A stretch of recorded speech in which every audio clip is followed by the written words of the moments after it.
بخاری مسلم میں حدیث ہے، تم میں سے کوئی شخص اس وقت تک مؤمن ہی نہیں ہو سکتا جب تک کہ میں اسے اس کے ماں باپ اولاد سب لوگوں سے بڑھ کر عزیز نہ ہو جاؤں۔ اعوذ باللہ من الشیطان الرجیم، بسم اللہ الرحمن الرحیم۔ وبالآخرۃ ہم یوقنون، اور آخرت کی زندگی کے اوپر وہ یقین رکھتے ہیں۔ سر دیکھیں، کتابوں پر ایمان لاتے ہیں اور آخرت پر کیوں؟ آخرت پہ ایمان لانا کافی نہیں ہے، یقین ہونا ضروری ہے۔ یقین نہیں ہوگا آپ کا قبلہ درست نہیں ہوگا۔ یقین کو آپ اسی طریقے سے سمجھ لیں کہ اگر آپ کو کہیں نا کہ یار استری، گرم استری کو اگر ہاتھ لگ جائے نا تو ہاتھ جل جاتا ہے، اور کسی کا جلا ہوا ہاتھ دکھا بھی دیا جائے تو صرف ایمان ہی ہوگا یہ آپ کا، کیونکہ آپ نے خود جلتے ہوئے نہیں دیکھا۔ یقین کے لیے آپ کو استری کے اوپر ہاتھ رکھنا پڑے گا، گرم استری پہ۔ اس کے بعد جو آپ کو یقین آئے گا تو آپ ٹھنڈی استری کو بھی ہاتھ نہیں لگائیں گے، چیک کریں گے نا۔ تو یہ ہے یقین، آخرت کا یقین انسان کا قبلہ درست کرتا ہے، ایمان والا معاملہ۔ اچھا، قادیانی اس کے اندر بھی جو ہے وہ دو نمبری کرتے ہیں۔ وہ بالآخرۃ ہم یوقنون میں وہ کہتے ہیں کہ یہ جو آخرہ اس سے مراد ہے جو اس کے بعد نازل ہوا، حالانکہ وہ قرآن کے اسلوب میں بیٹھتا ہی نہیں ہے۔ ویسے کوئی بے ایمانی کرنا شروع کر دے علیحدہ بات ہے، وہ تو قرآن اپنے اسلوب میں بالکل کلیئر ہے۔ اب اس میں دیکھ لیں آپ، عقیدہ توحید بھی کلیئر ہے، عقیدہ رسالت بھی کلیئر ہے، کیونکہ آیا کہ ایمان لاتے ہیں جو تم پہ نازل ہوا، اور عقیدہ آخرت بھی۔ جو بنیادی اسلام کے 3 عقائد ہیں وہ سورہ بقرہ کے، میں نے کہا تھا پہلے 4 رکوع جو ہیں نا وہ قرآن کی دعوت کا خلاصہ ہیں، آلموسٹ 40 کے قریب آیات، لیکن پہلی 4 آیات کے اندر ہی کتنی مضامین کی گہرائی موجود ہے۔ تو آپ سے پہلے یعنی تورات اور انجیل اور باقی صاحب یعنی اولڈ ٹیسٹمنٹ، نیو ٹیسٹمنٹ، اس میں بھی ایمان لاتے ہیں، اور آپ پہ جو نازل ہوا۔ ظاہر ہے کہ جوز اور کرسچنز کو چونکہ یہ پتہ تھا کہ اللہ کی کتاب ہے، پروفیسیز موجود تھیں۔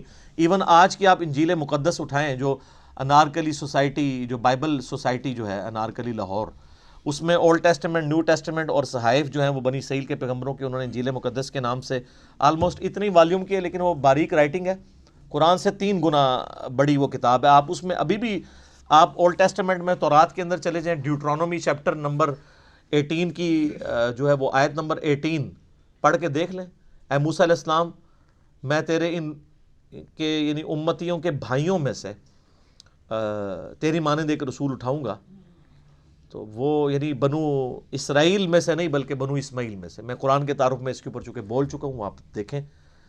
اسی طریقے سے گاسپل آف جان جو ہے نیو ٹیسٹمنٹ میں، اس میں چیپٹر نمبر 15 سے لے کے 18-19 تک آپ کو نبی علیہ السلام کے علاوہ کے حوالے سے پروفیسیز ملیں گی حضرت عیسیٰ علیہ السلام کی، کہ جی مجھے تم سے ابھی بہت کچھ کہنا ہے لیکن تم اس کے متحمل نہیں ہو۔ جب وہ دنیا میں ہستی تشریف لائیں گی، میں تمہارے آسمانی جو باپ ہے یعنی خدا سے یہ بات کروں گا کہ وہ ہستی تم میں آئے اور وہ تمہیں وہ چیزیں سکھائیں گی جس کے ابھی تم متحمل نہیں ہو۔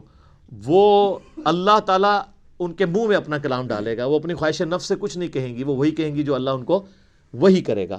وہی جو ہم کہتے ہیں نا وَمَا يَنطِقُ عَنِ الْهَوَىٰ إِنْ هُوَ إِلَّا وَحْيٌ يُوحَىٰ۔ تو نبی علیہ السلام، اور اس میں الفاظ ہیں کہ وہ دنیا میں میرا نام روشن کریں گے۔ حضرت عیسیٰ علیہ السلام کا نام پھر دیکھیں کیسا روشن ہوا ہے۔ ان کے اوپر جو جیوز نے تہمتیں لگائی تھیں وہ اس کتاب نے دور کی، اور کرسچنز نے جو ان کے نام پہ شرک کھڑا کیا تھا اس کو بھی دور کیا۔ تو حضرت عیسیٰ ابن مریم علیہم السلام، اللہ تعالیٰ نے اس قرآن کے ذریعے ان کا نام دنیا میں روشن کیا۔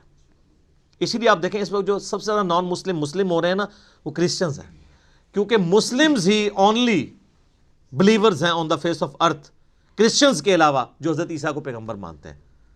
یہودی تو ان کو دجال کہتے ہیں نعوذ باللہ، اور وہ ایک مسیح کے انتظار میں ہے جو آ کے جا چکا ہے۔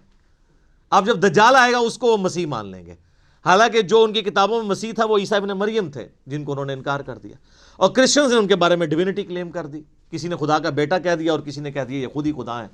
اللہ تعالیٰ نے ان تمام نظریات کا رد اس کتاب میں کر کے حضرت عیسیٰ علیہ السلام کی صفائی پیش کی، صحیح عقائد بتائے، جوز کی غلطیاں ہائی لائٹ کی، کرسچنز کی